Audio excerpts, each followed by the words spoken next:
Hello everyone, welcome to my channel. आज हम लोग जानेंगे कि ब्लड ग्रुप कैसे डिसाइड होता है। ब्लड के बारे में हम लोग किसी और दिन पूरे वीडियो में पढ़ेंगे। आज हम सिर्फ ये जानेंगे ब्लड ग्रुप कैसे डिवाइड होता है, उसके पॉजिटिव नेगेटिव के बारे में और आरएच फैक्टर के बारे में। देखिए, ब्लड के दो मेन कंस्टिट्यूएंट्स होते हैं। पहले होते हैं प्लाज्मा और दूसरे सेल्स। प्लाज्मा वो लिक्विड फॉर्म है ब्लड का, जो अप्रॉक्स 60% ऑफ ब्लड कवर करता है, और सेल्स 40% में आते हैं। ठीक, और ये वो सेल सॉलिड वाला पार्ट है जिसमें प्रोटीन्स होते हैं, जैसे आरबीसी होते हैं, डब्ल्यूबीसी और प्लेटलेट्स, और भी बहुत सारे प्रोटीन्स होते हैं। मेनली जो ब्लड ग्रुप होता है वो मेनली आरबीसी पे डिपेंड करता है। तो आइए देखते हैं ब्लड ग्रुप डिसाइड कैसे होता है। देखिए, प्लाज्मा में एंटीबॉडीज प्रेजेंट होते हैं, जिन्हें हम ब्लड ग्रुप डिनोट करने के लिए स्मॉल स्मॉल ए और स्मॉल बी से डिनोट करते हैं। इसमें जो फिगर रहता है वो ये रहता है, पर जब हम ब्लड ग्रुप डिसाइड करते हैं तो हम सिर्फ ये वाला पार्ट लेते हैं। ठीक है। और सेल्स में एंटीजेंस होते हैं, जो मेनली डिसाइड करते हैं कि ब्लड का ग्रुप होगा कैसे। और इसको अगर ग्रुप देखें तो ये फिगर में सिर्फ ऐसा दिखाता है, सिर्फ एक प्लेन सर्कल। अब देखते हैं ग्रुप्स के बारे में।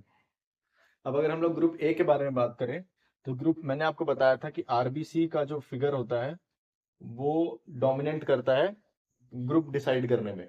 तो जब ग्रुप ए के बारे में बात करें तो ग्रुप ए, देखिए ए कैसा होता है, ए तिरछा, ऊपर से कैसा है, तिरछा।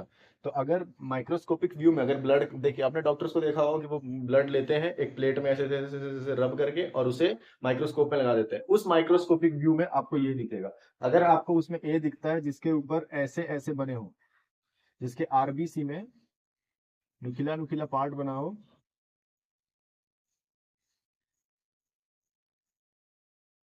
एंटीजन ये हो, और जो एंटीबॉडी हो, एंटीबॉडी में कर्व ना हो, कि कर्व हो। ये कैसे होगा, देखिए। तो जो बी है, बी कैसा होता है, बी में होता है कर्व, कर्व बनता है, कर्व। तो ये जो कर्व है, ये कर्व यहाँ आ जाएगा इसके एंटीबॉडी में। इससे क्या होगा कि इससे जब जब ये दोनों एक साथ रहेंगे, ये नुकीला जो पार्ट है ए का वो इसमें फिट नहीं होगा, जिसकी वजह से इन लोग को फ्लो होने में कोई दिक्कत नहीं होगा। तो ये होता है ग्रुप ए। अगर आपको माइक्रोस्कोपिक व्यू में ये दिख रहा है, ये वाला फिगर, कि जो आरबीसी है, एंटीजन है, एंटीजन के ऊपर कोने कोने दिख रहा है, एक ट्राइंगुलर जैसा कुछ बना हुआ दिख रहा है, और एक एंटीबॉडी दिख रहा है जिसमें एक कर्व बना हुआ है, तो ये ग्रुप ए है। अब आइए ग्रुप बी के बारे में बात करें। तो अगर ग्रुप बी के बारे में बात करें तो इसमें जो आरबीसी होगा, ठीक है, जो एंटीजन होगा, एंटीजन के ऊपर ग्रुप बी यहाँ डोमिनेट करेगा। तो जो बी है वो बी में कर्व होता है, मैंने आपको भी बताया। तो जो कर्व है वो ही कर्व आपको इसके आउटर लेयर के बाहर दिखेगा, ये कर्व देखिए।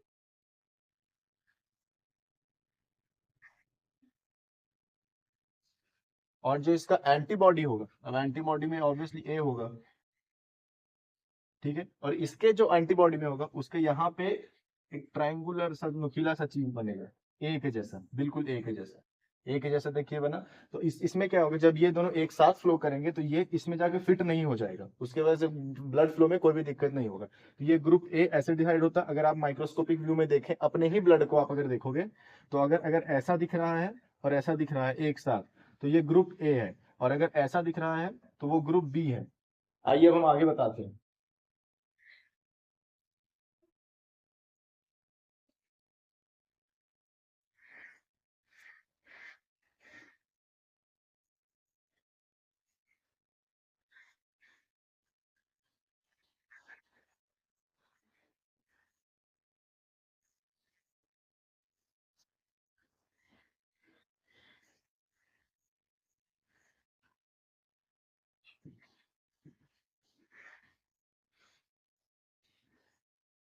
अब अगर मैं ग्रुप ए बी के बारे में बात करूं, तो जो ग्रुप ए बी होता है उसमें जो आरबीसी होती है, एंटीजन,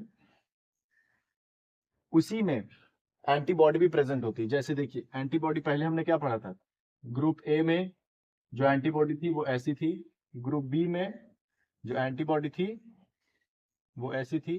पर इसमें इसमें वैसा नहीं होता। इसी में इसके जो आउटर लेयर पे होता है, यहाँ ए भी प्रेजेंट होता है और बी भी प्रेजेंट होता है, ए भी प्रेजेंट होता है, बी भी प्रेजेंट होता है।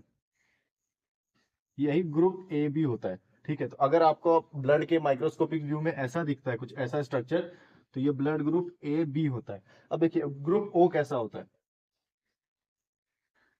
ग्रुप ओ, ग्रुप ओ में जो आरबीसी होती है, जो एंटीजन होती है, वो सिंपल प्रेजेंट होती है। इसके आउटर लेयर पे ना ही एंटीबॉडी ए ना ही एंटीबॉडी बी होती है। इसमें एंटीबॉडी ए अलग से होती है और एंटीबॉडी बी अलग से होती है।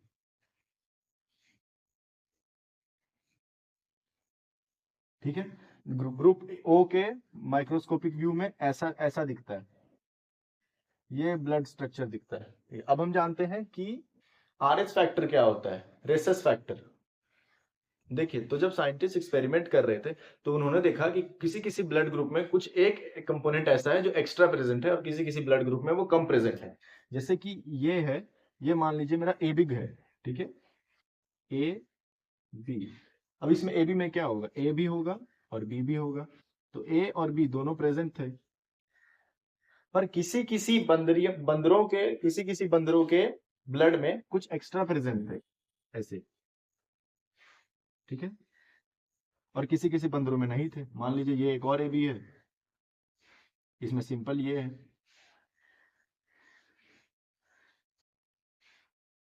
तो जिन जिन स्पीसीज में जिस जिस बंदर में, और उन्होंने जब ये देखा कि जिस जिस बंदरों में प्रेजेंट है वो सारे बंदर एक ही स्पीसीज के हैं और वो थे रेसस स्पीसीज के।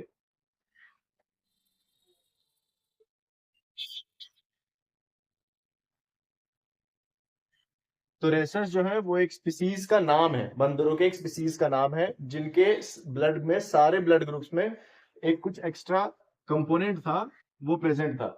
अब अगर हम बायोलॉजी के फैक्टर में देखें तो बायोलॉजी के फैक्टर में अगर कुछ भी बढ़ा है, कुछ एक्स्ट्रा है, उसे पॉजिटिव मानते हैं, और अगर कुछ नहीं है, घटा है, तो नेगेटिव। जैसे कोरोना, कोरोना अगर किसी को है तो उसे कोरोना पॉजिटिव कहते थे, अगर नहीं है तो नेगेटिव कहते थे।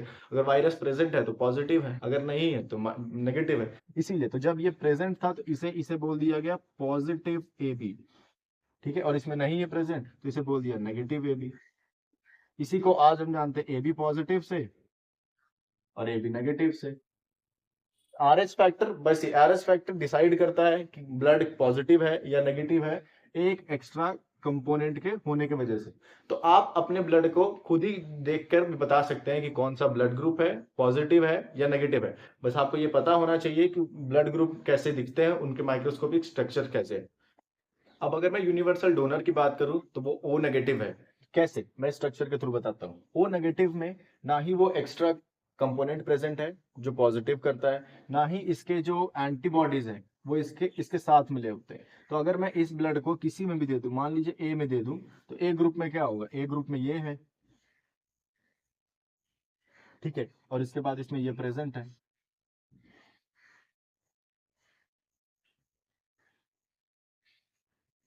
अब इसमें मैं अगर इसे दे दूं तो ये जो है, ये ग्रुप इन दोनों को ले लेगा और इसे अपने से हटा देगा।